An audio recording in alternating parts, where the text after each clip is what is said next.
அன்புடையீர், கடந்த 5 அத்தியாயங்களிலுமே கற்றுக்கொண்ட பாடம், எல்லோரையும் நேசியுங்கள், ஆனால் சிலரை மட்டுமே நம்புங்கள். சிலரை பற்றி படிக்கிற பொழுது கைகளை சுத்தம் செய்த பிறகு படிக்க வேண்டும். வேறு சிலரை படித்த பிறகு கை வாய் மட்டுமல்ல, இதயத்தையும் சேர்த்து டெட்டால் போட்டு கழுவி சுத்தம் செய்ய வேண்டும். ஒருவருடைய வாழ்க்கையை படிக்கிற பொழுது அவர்களை பாராட்ட வேண்டுமெனில் யோசிக்கும்படி இருக்க வேண்டும், அவர்களை நேசிக்கும்படி இருக்க வேண்டும், எல்லோருக்குமாக சுவாசிக்கும்படி இருக்க வேண்டும். அதுதான் பிறந்த மண்ணிற்கு செய்கின்ற கைமாறாகும். அர்த்தமுள்ள ஆறறிவு மனித வாழ்க்கையும் அதுதான். அவ்வாறில்லாமல் சொந்த சுகங்களும் சுயநலமுமே காசேதான் கடவுள், அதுவே லட்சியம் என்று வாழ்வோர் சாக்கடை பன்றிகளை விட கேவலமானவர்களாவார்கள். துரோகத்திலே 2 வகையுண்டு.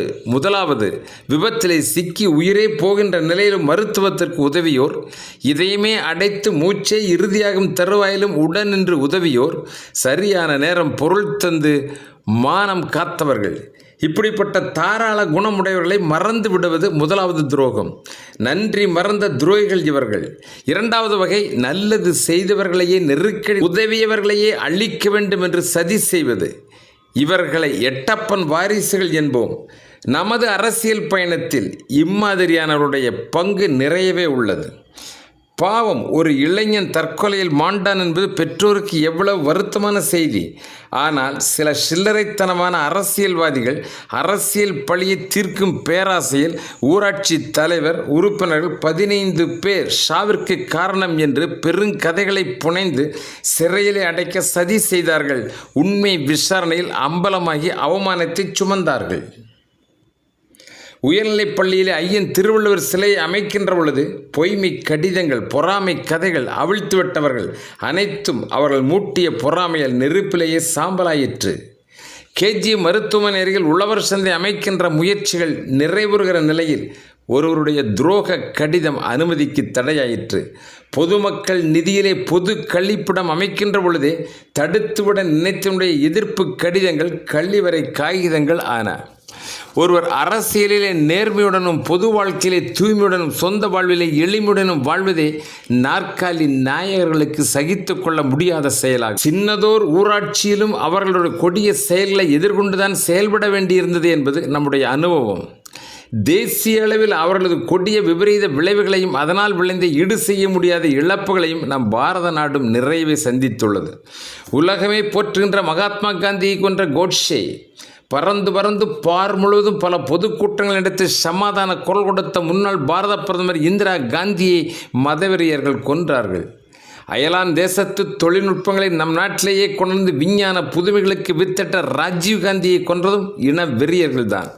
இத்தகைய கொலைகளுக்கு முன் நின்றவர்கள், பின் நின்று உந்துதல் தந்தவர்கள் இந்த துரோகிகள் கூட்டம் மக்களினுடைய ஆதரவையோ அனுதாபத்தையோ கிஞ்சித்தும் பெறவில்லை என்பதுதான் உண்மை. இறுதி காலத்தில் நோய்வாய்ப்பட்டு பெரும் துன்பச் சேற்றிலே சிக்கி சீரழிந்து முடைநாற்றம் எடுத்த கதையாகவே முடிவுகள் இருந்தன. இந்திரா, ராஜீவ் காந்தி இவருடைய கொலையாளிகளுடைய கொடூர முடிவுகள் எப்படி இருந்தது என்பதை கொஞ்சம் பார்ப்போம். இந்திய நாடு ஆன்மீகம் தழைத்த நாடு. அதனாலேயே அன்பு வழி உறவுகளும் ராஜ்ய விசுவாசமும் செய்நின்றிக்காக உயரையே கொடுக்கிற தியாகமும் நிறைந்த உயரிய பண்பாடு நாகரிகத்திலே புடம்போட்ட பாரத நாடு. மெய்க்காப்பாளர்கள் என்போர் தன் உயிர் ஈந்தும் தலைவனை காப்போர். தலைவனுடைய இன்னுயிரை பறித்து பாரத பண்பாட்டில் கரும்புள்ளியான சோக சம்பவங்களும் பல உண்டு. 1984 அக்டோபர் 31ஆம் நாள் இரத்தக்கரை படிந்த வரலாற்று சம்பவம் பாரத பிரதமர் இந்திரா காந்தியினுடைய படுகொலை. சப்தர்ஜங் சாலையிலே தனது இல்லம், அங்கிருந்து அக்பர் சாலை அலுவலகம் வருகிறார் பாரத பிரதமர் இந்திரா. அலுவலகம் முன்புறம் மதிர்ச்சுவர், சுழல் கதவுகள். பீன் சிங் என்பவரும் சத்வந்த் சிங் என்பவரும் இருபுறமும் நின்று காவல் புரிகின்றவர்கள். பாரத பிரதமராக இருந்த அன்னை இந்திரா காந்தி அவர்கள் அருகிலே வருகிற பொழுது அவனுடைய புருவங்கள் மேலே உயர்கிறது. சல்யூட் மரியாதை எல்லாமே சிறப்பாகவே நடக்கிறது. பிரதமர் இந்திரா வயிற்றுடைய கீழ்ப்பகுதியில் 3 முறை சுட்டுத் தள்ளுகிறான் பீன் சிங். சத்வந்த் சிங் தன் பங்கிற்கு இயந்திர துப்பாக்கியால் 30 ரவுண்டு சுடுகின்றான். சரிந்து விழுந்த அம்மையார் எக்காரணம் கொண்டும் பிழைத்துவிடக் கூடாது என்று ஸ்டென்கன் துப்பாக்கி மூலம் உடலை சல்லடையாக துளைத்தார்கள்.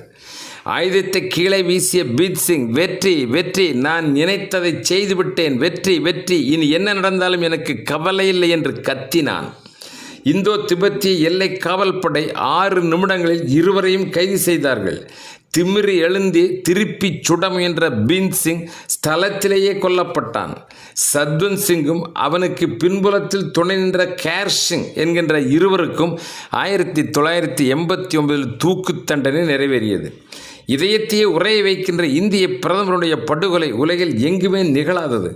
53 குண்டுகளால் உடல் சல்லடையாகியது. 30 குண்டுகள் உடலில் பாய்ந்த நிலையில் 23 குண்டுகள் உடலை துளைத்து வெளியே சென்றன. தீவிரவாத மதவெறியர்கள் துரோகிகளுடைய மரணம் தேசத்திற்கு இழப்பு. அப்படி ஏதும் இல்லை. ஆனால் இந்திரா காந்தி போன்ற மாபெரும் தியாக செம்மல்கள், செயற்கருவூலங்கள், விந்தை மனிதர்கள் இந்திய நாடல்ல உலகெங்கும் உள்ள பிரச்சனைகளுக்கு தீர்வுகளை முன்னிறுத்தி பெரும் இயக்கம் கண்ட அந்த அற்புதமான தாய் இழந்த உலக நாடுகள் அனைத்திற்குமே ஈடு செய்ய முடியாத பேரிழப்பு. பசியால் வாடிய ஒட்டகம் ஒன்று பச்சை புல் எங்கே என தேடியது. ஒரு முள் செடி முகத்திற்கு முன்னாடியே இருப்பதைக் கண்டு மகிழ்ந்தது. ஆசையோடு கடிக்கப் போனது. அதற்குள்ளாக கோபா வேஷமான கரு நாகம் ஒன்று படமெடுத்து பாய்ந்து நின்றது. வெடுக்கென்று தலையை பின்னுக்கு இழுத்த ஒட்டகத்தை பார்த்து முள் செடி சிரித்தது.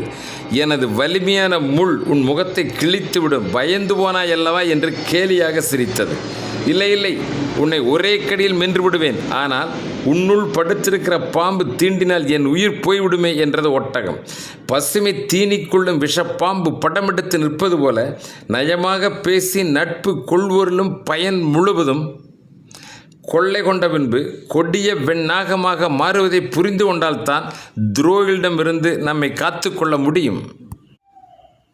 அன்புடையீர், ராஜீவ்காந்தி 1944 ஆகஸ்ட் 20 இந்திரா பெரோஸ் காந்தி தம்பதியினருக்கு முதல் மகனாக பிறந்தவர்.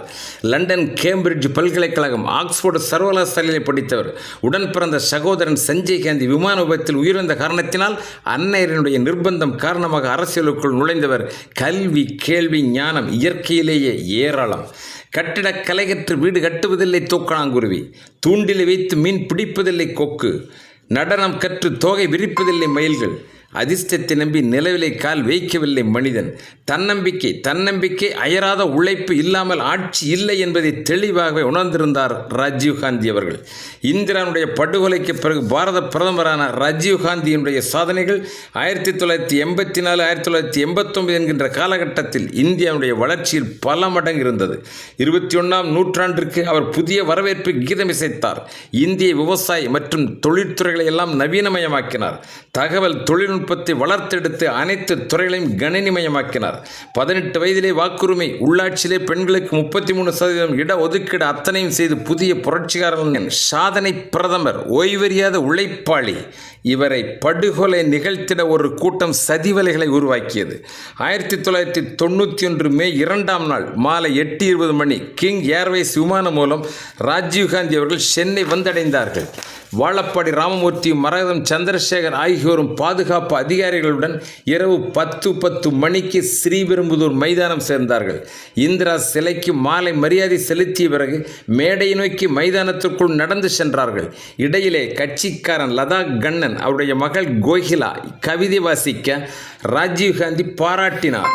சல்வார் கமீஸ் அணிந்திருந்த ஒரு பெண்மணி ராஜீவ்காந்தியுடைய கழுத்திலே மாலை அணிவித்து காலிலே விழுந்து வணங்கினார். மேலே எழுகின்ற பொழுது தன் இடையிலே மறைத்து வைத்திருந்த பெனிட்டம் பெல்ட் வெடிகுண்டு வெடிக்கச் செய்தார். பயங்கர வெடிச்சத்தம். அடுத்த நொடியில் நெருப்பு பற்றிய துணிகளெல்லாம் பறந்து சிதறியது. இரத்தமும் சதையும் எலும்பும் துண்டான கை கால்களெல்லாம் சிதறி கிடந்தன. இரவு 10:30 ராஜீவ்காந்தி கவிதை பாடிய கோகிலா, அந்த சல்வார் கமிஷன் இந்த பெண், பாதுகாப்பு அதிகாரிகள் உட்பட 19 பேர், மாவட்ட காவல் அதிகாரி உட்பட அத்தனை பேரும் உயிரிழந்தார்கள். சிதைந்த உடல்கள் எல்லாம் சேர்க்கப்பட்டன. ராஜீவ்காந்தி அணிந்திருந்த லோட்டஸ் ஷூக்களின் மூலம் அடையாளம் தெரிந்து அவருடைய உடல் டெல்லிக்கு எடுத்துச் செல்லப்பட்டது. இதற்கான காரணம் என்ன? 1987 இந்திய இலங்கை ஒப்பந்தம். ராஜீவ்காந்தியும் இலங்கை அதிபர் ஜெயவர்த்தனும் ஏற்று கையெழுத்திட்ட ஒப்பந்தம். இந்திய அமைதிப்படை இலங்கையிலே செயல்படுவது, தமிழ் பகுதிகளுக்கு அரசியல் அதிகாரம் வழங்குவது என்பதே இந்த ஒப்பந்தத்தினுடைய மையமான சாராம்சம். இலங்கைக்குள் இந்திய இராணுவமா சிங்களர்களுக்கும் கோபத்தை தூண்டியது, விடுதலை புலிகளுக்கும் கொலைவெறி உச்சம் தொட்டது. இந்த படுகொலையினுடைய மூலவர்கள் இலங்கை விடுதலை புலிகள் தனிநாடு கேட்டு ஆயுத போராட்டம் நடத்தி இலங்கை அரசிடமிருந்து தமிழ் தேசத்தை பிரிக்க வேண்டி உள்நாட்டு யுத்தத்தை நடத்துகின்றவர்கள். இந்திய இலங்கை ஒப்பந்தம் தனக்கு எதிரானது என்பது அந்த விடுதலை புலிகளின் நிலைமை. சமாதான படை என்ற பெயரிலே அவற்றை உள்ளே இந்திய படை வருவதை முற்றிலும் ஏற்க முடியாது என்றார்கள். தமிழர்களை நிராயுதபாணிகளாக மாற்றி போரிட முடியாமல் செய்து சிங்கள அரசிற்கு மண்டியிட வைக்கின்ற ஒப்பந்தம் தான் இது என்று அவர்கள் கூறினார்கள். இந்த சமாதான படையை நடத்திய கொடுமைகள் பற்றிய அறிக்கை என்ன சொல்கிறது தெரியுமா? சின்ன குழந்தை முதல் வயதான பாட்டிகள் வரை இந்த சமாதான படை காம கொடூரர்கள் பிடியிலே இருந்து தப்ப முடியவில்லை. 3000 பேர் கற்பழித்து கொலை செய்யப்பட்டார்கள். 5000 பெண்கள் காணவில்லை. 12000 பேர் போரிலே மாண்டு போனார்கள். 50,000த்திற்கு மேற்பட்ட மக்கள் குடிபெயர்ந்து பல இடங்களில் ஓடி உயிர் வாழ வேண்டிய நிலைமை ஏற்பட்டது. விடுதலை புலிகளுடைய தலைவர் பிரபாகரன் இந்த சமாதான படை குறித்தும் அதன் அட்டுழியம் குறித்தும் கடும் விமர்சனம் செய்ததால் ராஜீவ் காந்தியுடன் விரோதம் உச்சபட்சமானது. விளைவுதான் இந்த படுகொலை. ராஜீவ் காந்தி தேர்தல் சல்வார் கமீஸ் அணிந்து மாலை அணிவித்து காலை தொட்டு வணங்கிய ஹியூமன் பாம்பு RDX வெடிகுண்டுவை இயக்கியவர் தனு என்கின்ற விடுதலை புலிகளுடைய தற்கொலை பிரிவு பொறுப்பாளர். தானும் உயிரிழப்போம் என்பதை உணர்ந்தே தலைவன் கட்டளையை கனகச்சிதமாக நிறைவேற்றியிருக்கிறார்கள். இவற்றை பற்றியெல்லாம் விசாரிப்பதற்கு மத்திய புலனாய்வுத்துறை IG TR கார்த்திகேயனுடைய தலைமையில் ஒரு சிறப்பு புலனாய்வு படை துவங்கியது. தாயார் பத்மா, சகோதரர் பாக்கியநாதன் கைது செய்யப்பட்டார்கள். இதுதான் முதல் கைது. விசாரணை வேகம் எடுத்தது. ஜூன் 14 நளினி முருகன் இருவரும் சைதார்பேட்டை பேருந்து நிறுத்தத்தில் கைதானார்கள். அடுத்து பேரறிவாளன் ராபர்ட் பயாஸ், ஜெயக்குமார் ஆகியோரும் கைது செய்யப்பட்டார்கள். ஜூலை 7 விக்கி ரகு கைது செய்யப்பட்ட பொழுது உடன் இருந்த டிக்ஷன் குணா இருவரும் சைனைடு அருந்தி உயிரிழந்தார்கள். ஆகஸ்ட் 17 கர்நாடகாவில் முதாடியில் தங்கியிருந்த புலிகளை கைது செய்ய முயற்சித்த பொழுது 12 பேர் சைனைடு குப்பிகளை ஆகஸ்ட் 19 பெங்களூருடைய காவல்துறை சுற்றி வளைத்த பொழுது சிவராசன், சுபா, நேரு, சுரேஷ் 9 பேர் தற்கொலை செய்து கொண்டார்கள்.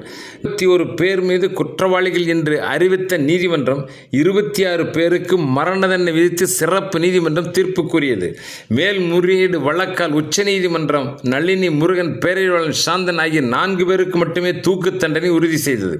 நீண்ட நெடிய சட்ட போராட்டம், தமிழக அரசுடைய மனிதாபிமான நடவடிக்கைகள் காரணமாக ஏறக்குறைய 30 ஆண்டுகள் சிறைவாசத்திற்கு பிறகு அனைவரும் விடுதலை செய்யப்பட்டார்கள். யாரும் தூக்கிலிடப்படவில்லை. அன்புடைய தேசபக்தியுடன் பொது வாழ்வில் இருப்பவர்கள் வாழுகிற பொழுது வஞ்சிக்கப்பட்டாலும் வீழ்ச்சிக்கு பிறகு கொண்டாடப்படுகிறார்கள். துரோகிகள் உயிருள்ளவரை யாரோ அள்ளி வீசுகின்ற ஆடம்பரங்களை எல்லாம் நக்கி குடித்துவிட்டு செத்த பிறகு ஊரை பிடித்த சனியன் தொலைந்தது என்கின்ற சிறப்பு பட்டத்தோடு மக்களின் கால்களுக்கடியில் மிதிபட்டு தினம் தினம் பலமுறை சாகின்றார்கள். நல்லோர் வாழும் வரை துரோகிகளும் இருப்பார்கள். துரோகம் எப்பொழுதும் தியாகத்திற்கு எதிராக தொடர்கிற நிகழ்வுகள்.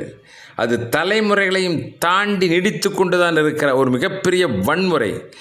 நாம் புரிந்து ஜாக்கிரதையாக இருப்பது ஒவ்வொருடைய கடமையாகும். நன்றி, வணக்கம்.